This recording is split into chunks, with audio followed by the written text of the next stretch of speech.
começar com a primeira aula o Dr. Mitsumoto, que vai estar trazendo a primeira aula para nós.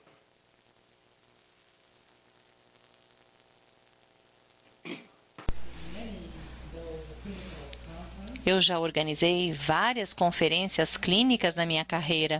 Devo dizer que a conferência desta manhã foi a melhor. Depois de ouvir as apresentações de hoje, precisamos fazer isso de novo e fazer uma nova conferência clínica. Em Washington, nós fazemos uma conferência clínica todos os anos. Isso é muito importante para envolver tanto os médicos como também os familiares e os pacientes.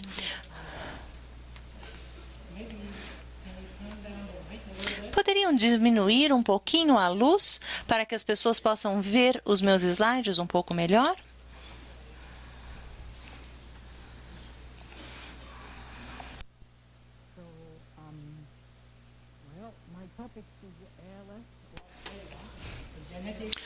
Meu tópico é sobre ELA, fatores de risco ambientais e genéticos.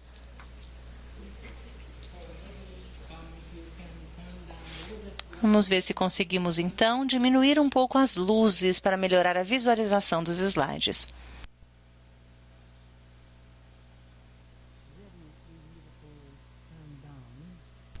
Ok. Ótimo, obrigado.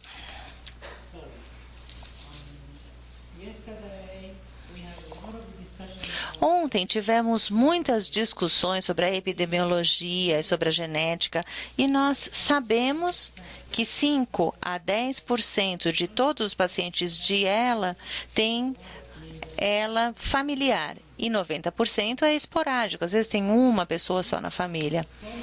E agora nós conhecemos tantos genes, 20, 30 genes, que estão associados ao ELA familiar. São responsáveis por muitas das mutações, como, por exemplo, SOD1. Essa mutação corresponde a 20% dos casos de ELA familiar. 1 a 2% ou menos já são de outros mais incomuns, como os listados aqui. Temos, então, genes muito raros, alguns que eu mesmo nunca vi. Recentemente, nós soubemos, por exemplo, que o Dinactin, TDP43 e também o que nós chamamos de C9ORF72 são muito mais comuns, esses que estão marcados em azul aqui na tela. Em alguns países, as mutações são mais comuns, enquanto que as mesmas mutações raramente são encontradas em outros países. Isso se deve às origens genéticas e raciais das pessoas.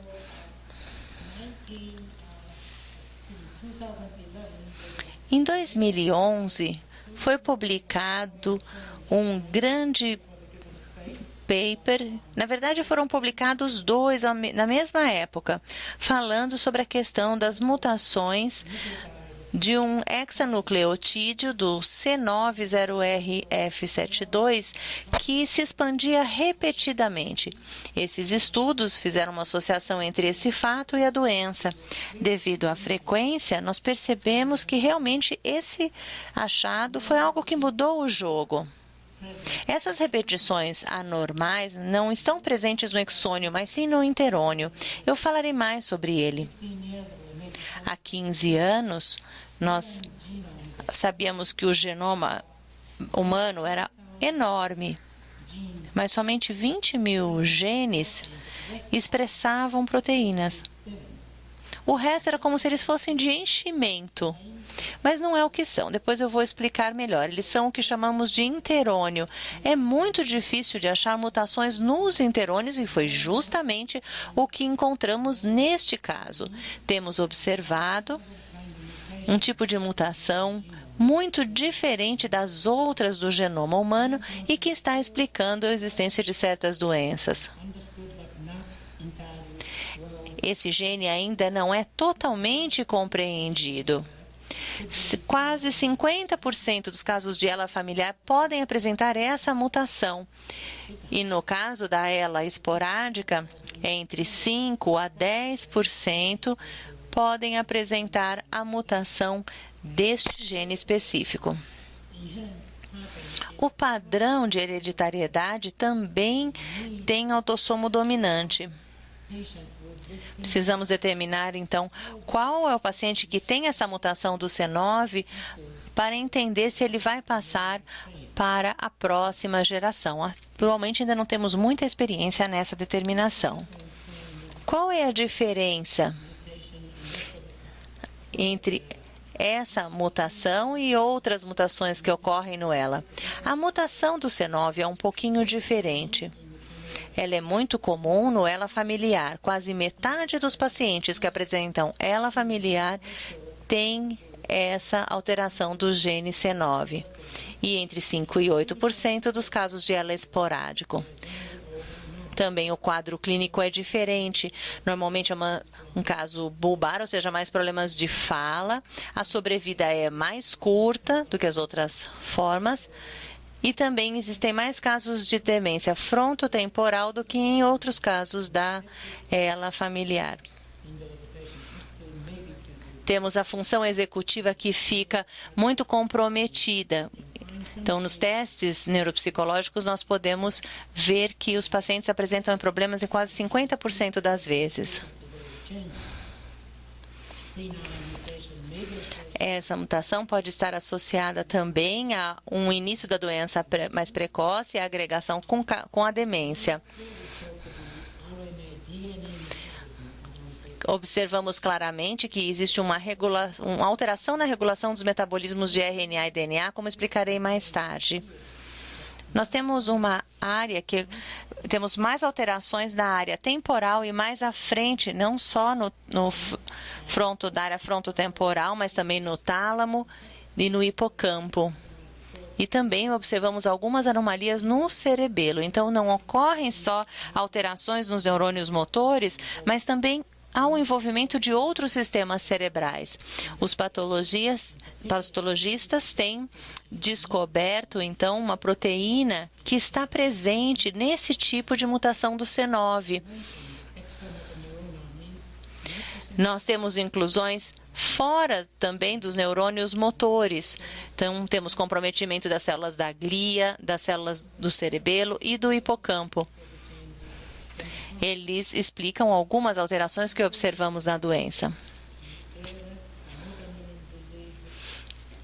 Nós sabemos, então, que a ELA está cada vez mais ampla e também as doenças do neurônio motor. Isso acaba levando também a uma confusão maior. Precisamos realizar mais pesquisas, entendendo, então, esse espalhamento dos casos, o número maior de casos que temos, e talvez nós tenhamos que reclassificar as doenças do neurônio motor para conseguir entender suas diferenças. Eu vou explicar, então, os mecanismos da doença. Será que a ELA familiar consegue explicar os mecanismos da doença esporádica? O Dr. Miguel, por exemplo, vai explicar as mutações genéticas. As mutações na ELA familiar são diferentes da esporádica. Mas será que nós poderíamos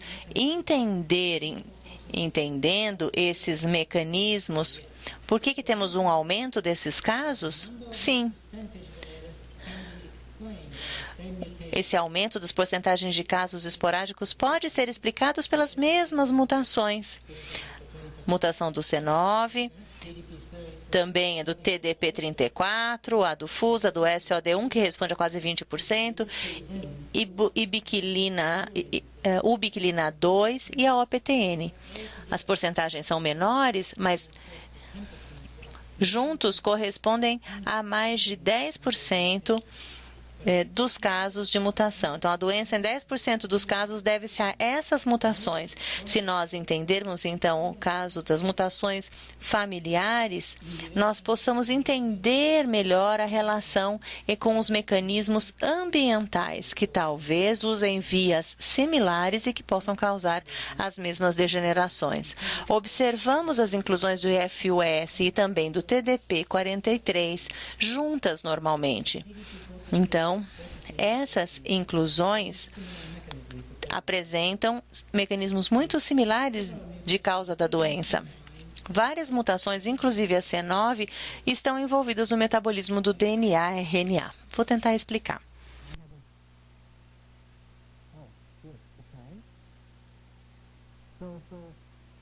SOD1 mutation was discovered in 1993, more than 20 Há mais de 20 anos, em 93, tentou-se explicar, então, a mutação do SOD1, pelo professor Curry. Quando esse artigo foi publicado, nós pensamos, nossa, agora estamos chegando ao início do fim, agora vamos entender o mecanismo do ELA. Todos ficamos muito empolgados, mas era ainda o começo do início, realmente estávamos dando os primeiros passos na compreensão da doença e outras questões muito intrigantes surgiram desde então. Isso só explicava 1 a 2% dos casos de ELA. O TDP43, o FUS, o OPTN e o C9 também são outras mutações que descobrimos que compõem quase 10% dos casos. A biologia genética pode ser dividida em 3 grandes grupos. A parte de degradação da proteína. Temos corpúsculos dentro das células. E eles têm um sistema, como se fosse um sistema de fiação, que são os axônios. Os neurônios motores no cérebro dão os sinais para a medula espinhal. E o corpo do axônio é quase que 1000 vezes, é quase 1000 vezes maior do que o pequeno tamanho do corpo da célula. Então, esses sinais são transmitidos por esses longos axônios. Temos, então, os mecanismos de transporte pelos axônios e temos também problemas de degradação das proteínas. É como se fosse um produto ruim que não consegue ser digerido e ele se acumula no corpo celular e interfere no metabolismo tradicional. Também temos os metabolismos de RNA e DNA. Essas são as 3 grandes áreas que afetam a função dos neurônios motores. Vejam essas possíveis inclusões. Umas são de ubiquitinato, que são do tipo SCAI. Existem vários tipos de inclusões celulares, porém não compreendemos por que elas ocorrem, se ela é a causa da doença ou ela é um subproduto da doença. Poderia ser um produto da doença. Então, essas proteínas anormais são produzidas no neurônio motor e não são digeridas com facilidade pelas células. Devido ao seu acúmulo, elas geram problemas. Por exemplo, a proteína tem os sinais do DNA e do RNA. A proteína é produzida, ela se liga a uma proteína chaperone, que ela leva a proteína onde ela é necessária.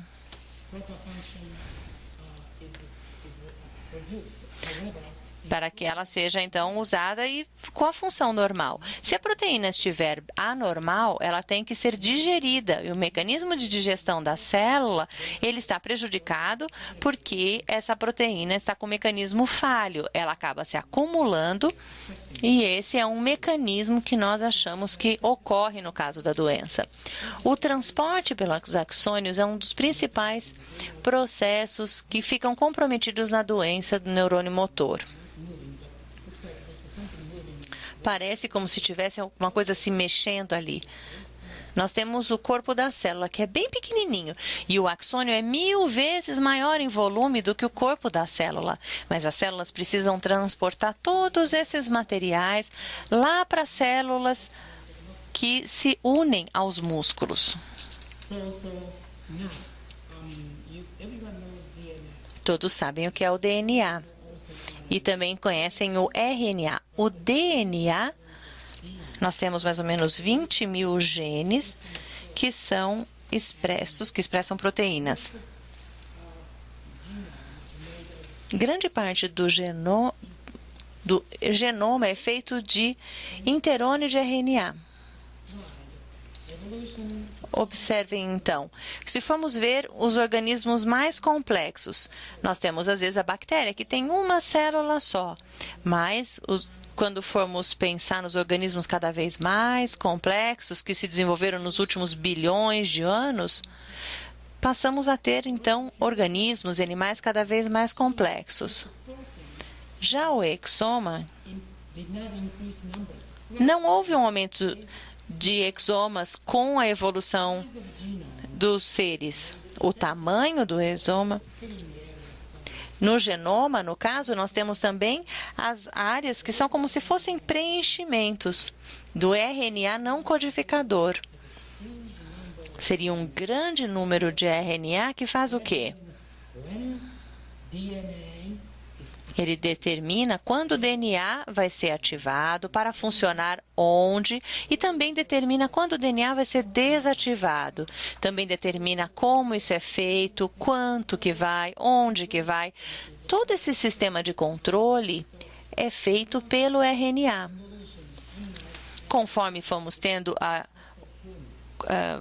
a evolução dos animais, esses organismos tornaram-se cada vez mais complexos, com uma necessidade de mais RNAs para controlar mais mecanismos de DNA. Na faculdade de medicina, eu aprendi na faculdade que tinha o DNA, o RNA mensageiro, e sabia que fazia a proteína. Talvez os senhores são mais jovens, tenham aprendido mais coisas que eu, mas na minha época só ensinavam isso. Hoje sabemos que os mecanismos são muito mais complexos, não somente do RNA mensageiro.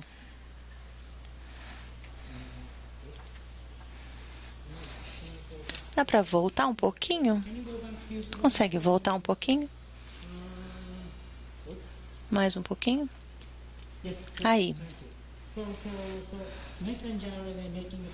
O RNA mensageiro faz as proteínas. Como eu disse, como o DNA é ativado, quando ele é desativado, quanto precisa, onde ele é feito, tudo isso é um controle feito pelo RNA.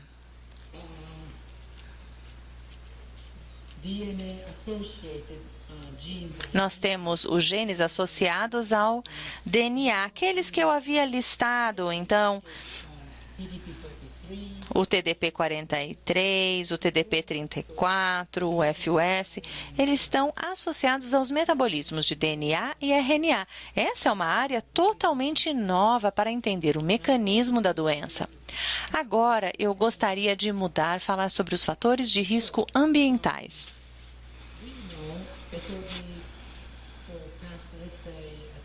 Nos últimos 20 anos, nós já conhecemos mais, sabemos então sobre as mutações do gene SOD1, inclusive estudando camundongos transgênicos.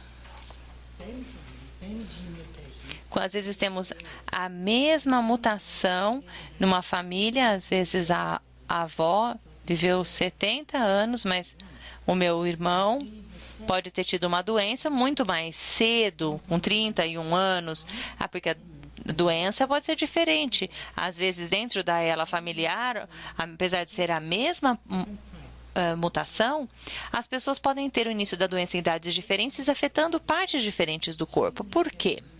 Isso é complexo, porque a mutação genética causa doença, mas existe algo mais. Pode ser um fator secundário que, combinado com a mudança genética, acaba mudando o fenótipo da doença.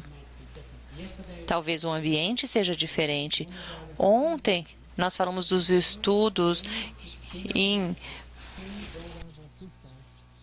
dos gêmeos monozigóticos. Um irmão tinha a doença e outro não. Como assim se são gêmeos? Existem questões muito mais complicadas. Talvez existam outros fatores que possam explicar essa causa.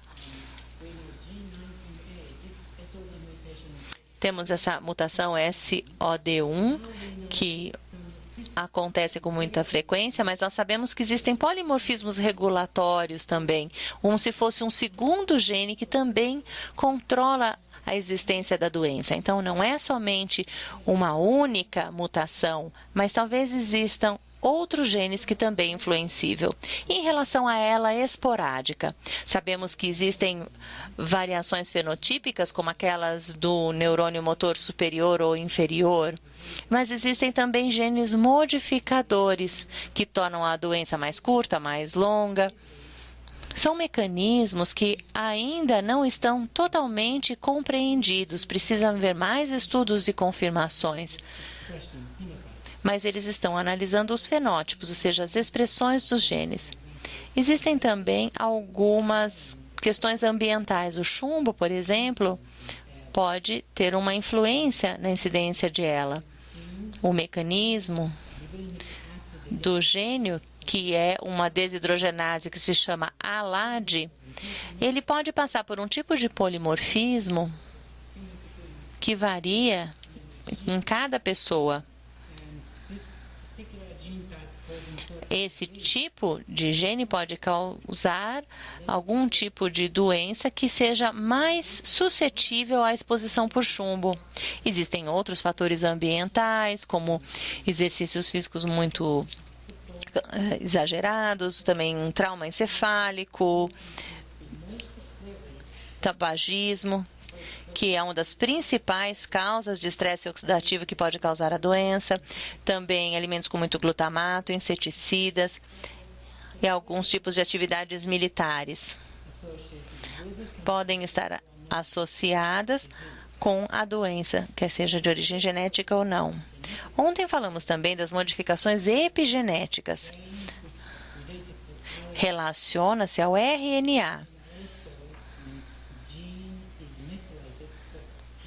É quando o gene é metilado. Em geral, quando o gene é ativado, o mecanismo epigenético ele é operacional.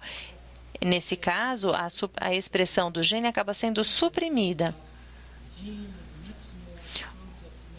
O gene tem mecanismos muito mais complexos de expressão de proteínas do que entendemos. Também temos outras mutações que também passam por metilação, e aí, no caso, há supressões da ativação. E, nesse caso, essas mudanças de DNA e RNA acabam complicando. Também existem outros tipos de doenças, como o PDC ou também a ELA, na área do Oeste Pacífico, na área de Guam, na área da Nova Guiné. É uma área bem específica do Pacífico, numa determinada latitude, em que eles têm um tipo de ELA bastante peculiar. O Dr. Akari havia mencionado que depois da Segunda Guerra, a incidência aumentou 200 vezes. Houve uma redução muito grande e não se vê mais esse tipo de doença com tanta frequência como era há alguns anos. Por quê? A única mudança que nós sabemos é que em Guam, por exemplo, a água, que é diferente, alimentos, agora eles têm McDonald's, Coca-Cola, né? Foram mudanças que aconteceram no ambiente daquele país e essa mudança ambiental reduziu a ocorrência da doença. Também existe um grande debate, mas existe às vezes alguma associação familiar de outras doenças neurodegenerativas, como doença de Alzheimer, Parkinson e ELA. Parecem ocorrer na mesma família, como se fosse um processo neurodegenerativo que acaba sendo compartilhado em várias pessoas da família. Alguns estudos têm demonstrado que existe associação, enquanto outros estudos demonstram que não há associação. Então, ainda precisamos fazer ali uma maior análise. Sabemos muito sobre os mecanismos de apoptose ou morte celular. Fora do neurônio, nós também falamos das mudanças ambientais. Quanto de tempo eu tenho para minha palestra? Mais uns 10 minutos? Então, podemos continuar. Dr. Eisen, Vancouver e outros pesquisadores com ele, levantamos uma teoria. Quando exatamente podemos determinar que é o início da ELA? Às vezes, depois de um grande estresse emocional, às vezes depois de um acidente ou alguma lesão. Provavelmente ela começa muito antes disso. Talvez a doença começa já na concepção. Talvez mudanças no ambiente materno, mudanças que podem influenciar a produção dos genes. Então, um tipo de mudança epigênico, juntamente com outros fatores de risco e mudanças ambientais, podem gerar o problema. Temos muitos mecanismos compensatórios. Hoje nós ouvimos sobre alguns desses mecanismos, mas nós não vemos mudanças. Mas em algum momento, esses mecanismos compensatórios talvez não sejam mais tão eficazes. E aí, naquele momento, o paciente poderia ainda estar assintomático. E ele pode estar assintomático antes da doença realmente surgir. Não sabemos exatamente quando se inicia a doença, mas poderia ser um início bem precoce. Temos que estudar mais a esse respeito. Os neurônios motores, às vezes, estão muito reduzidos quando já detectamos a fraqueza muscular. Quase 50% dos neurônios motores já se foram nessa época. Talvez não desapareçam, mas não são mais funcionais. Muitos estudos já demonstraram isso. Um outro estudo interessante, você pegar 2 dedos, então o indicador e o anular. Essa razão deles, do seu comprimento, entre o comprimento de um e o outro, é reduzida também no ELA. Isso já no estado fetal, já poderíamos ver esses 2 dedos e qual é a razão entre eles. Talvez um tipo de detecção muito mais precoce. Analisando camundongos transgênicos, fazendo análise do gene SOD1, eles perceberam mudanças morfológicas nos neurônios motores, já quando eles recém eram nascidos. Também tem algumas mudanças do gene imune que também são percebidas antes do início dos sintomas, em pessoas assintomáticas, como membros da família. Nós sabemos, portanto, que eles são portadores do gene. Nós acompanhamos essas mudanças no imune. Alguns meses antes do início dos sintomas, há uma queda no imune, seguida alguns meses depois dos sintomas. Talvez não seja sensível o suficiente, mas já possa ser usado para perceber essas mudanças nos pacientes assintomáticos. Às vezes vai no médico, reclama de fasciculação, câimbras, que ocorrem também em pessoas saudáveis, não precisamos ficar alarmados. Mas nesse caso, pode ser que o paciente tenha mais fasciculação e câimbras antes do início dos outros sintomas da doença.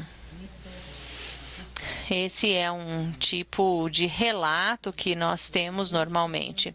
Fizemos estudos com espectroscopia, começado pelo Dr. Holland,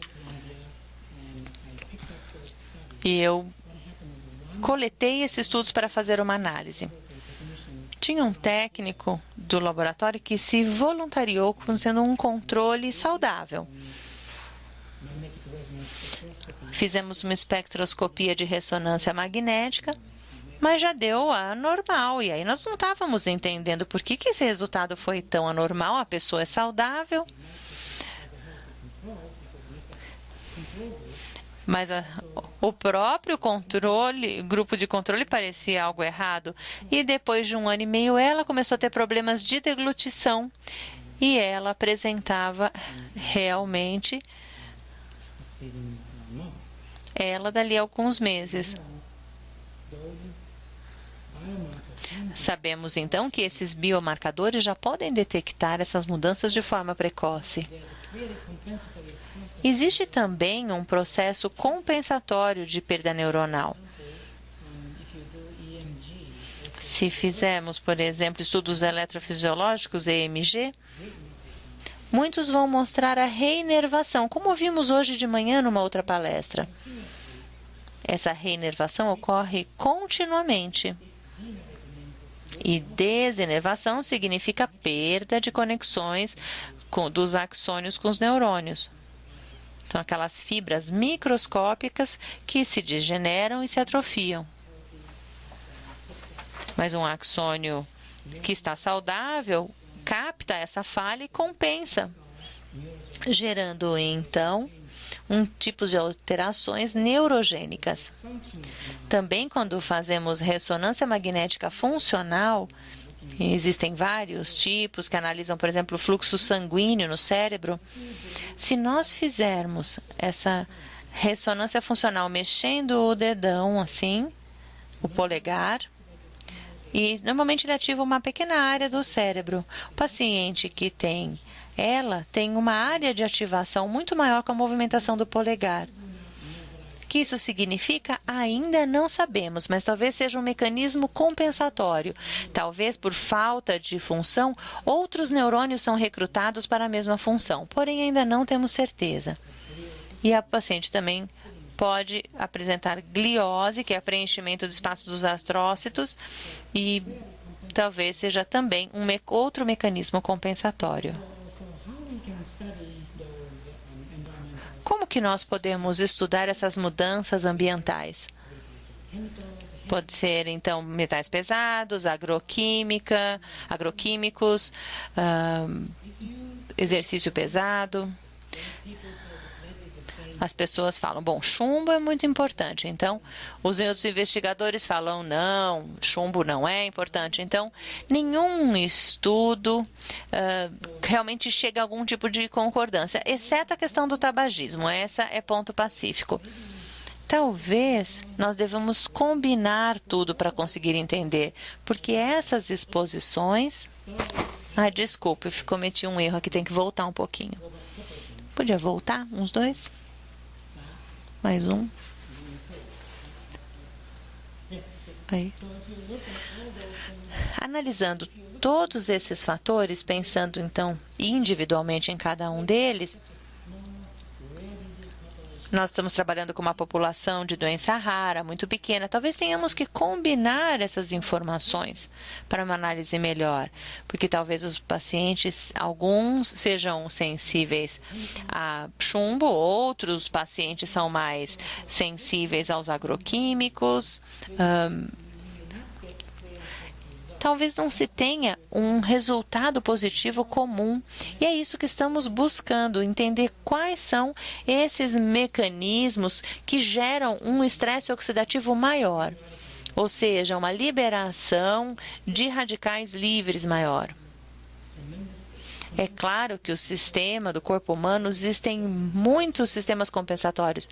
Quem corre ou quem joga lá 45 minutos de futebol, existe um aumento do estresse oxidativo, mas existem outros mecanismos antioxidativos que entram em ação para proteger o nosso corpo. Alguns pacientes talvez não tenham mecanismos protetores suficientes.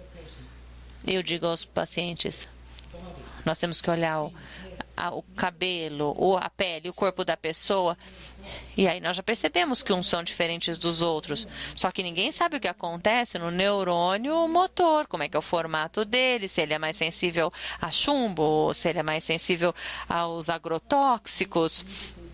Por isso que nós precisamos lidar com tudo.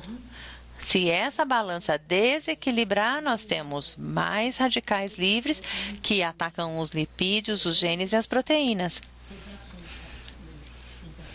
A produção dos interferons, então, vai se acumulando e depois de anos de acúmulo, podemos ter degeneração dos neurônios motores. falar um pouco sobre as hipóteses desses estudos. Atualmente, temos analisado o estresse oxidativo como um todo, tentando entender por um questionário que tipo de exposição aquela pessoa teve, o que ela comia, qual era o tipo de estresse, onde ela morava. A combinação desse estresse oxidativo talvez esteja associado com a progressão da doença. Não conseguimos entender a causa porque não conseguimos voltar ao ponto onde não havia doença. Essa é uma falha, uma limitação que nós temos. De qualquer maneira, estamos tentando analisar o estresse oxidativo para ver se ele justifica uma progressão mais rápida da doença. É um estudo que está sendo feito com 16 centros nos Estados Unidos. Os centros de coordenação estão em Nova York. É um estudo, portanto, multicêntrico. Analisamos os dados iniciais dos pacientes, eles são acompanhados durante 30 meses. Trabalhamos com 355 pacientes, um total de 110 itens analisados, vendo se, por exemplo, eles conseguem participar do estudo ou não, vemos se é um caso que realmente pode participar. Vemos muitas perguntas e muitos dados são coletados. Também analisamos a função cognitiva, as funções cognitivas normais, vemos se há alterações comportamentais. Todos esses testes cognitivos são realizados porque muitas vezes há um comprometimento cognitivo desses pacientes. Também observamos se há diferenças em relação à cobertura dos seguros dos pacientes. Queremos que a população do estudo seja representativa dos nossos pacientes. Infelizmente, há algumas diferenças, porque existe uma proporção muito maior de pacientes que contam com seguro-saúde privado e menos do Medicare, que seria o sistema público americano. Muitos nos interessam em participar nesses estudos, mas nós gostaríamos de ter uma representação melhor dos pacientes. Fazemos muitas perguntas. Então, o total mínimo é 128, o máximo 1.079. Número total de perguntas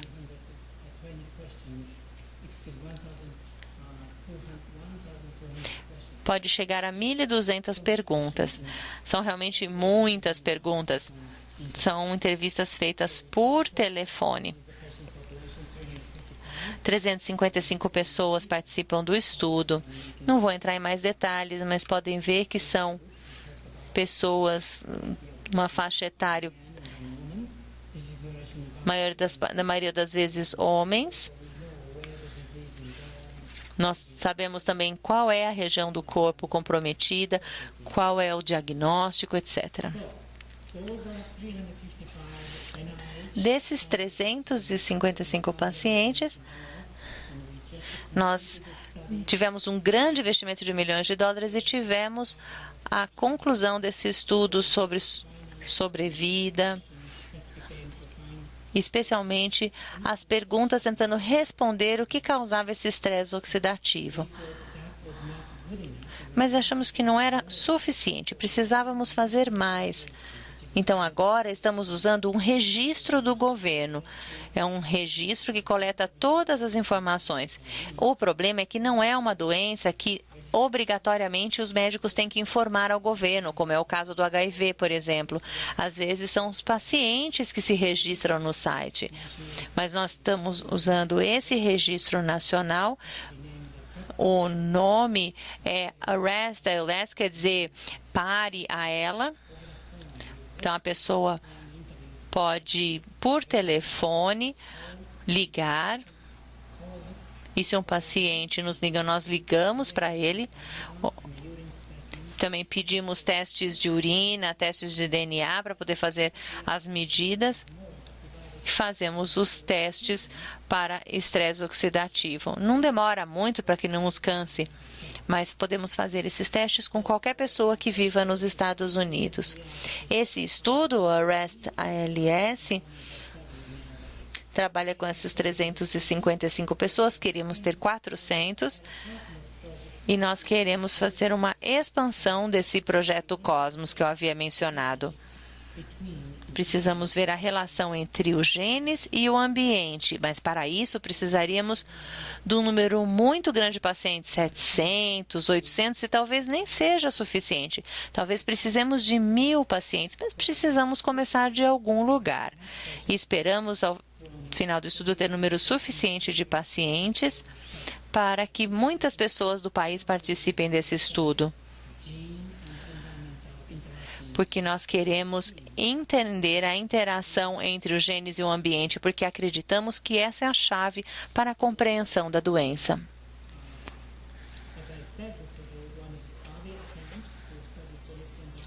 Então, essa é a nossa tentativa de tentar entender e estudar a interação entre a genética e o meio ambiente. Para isso, precisaremos de muitos pacientes. Muitas pessoas estão envolvidas nesse estudo, tenho que agradecê-las. É um trabalho de equipe. Como vem aqui por todos os trabalhos da Abrela aqui. Nós também contamos com pesquisadores da Columbia University e também outros pesquisadores de outras instituições. Eles que estudam muita parte de exposições ambientais. Temos também neuropsicólogos, especialistas na área química, enzimas.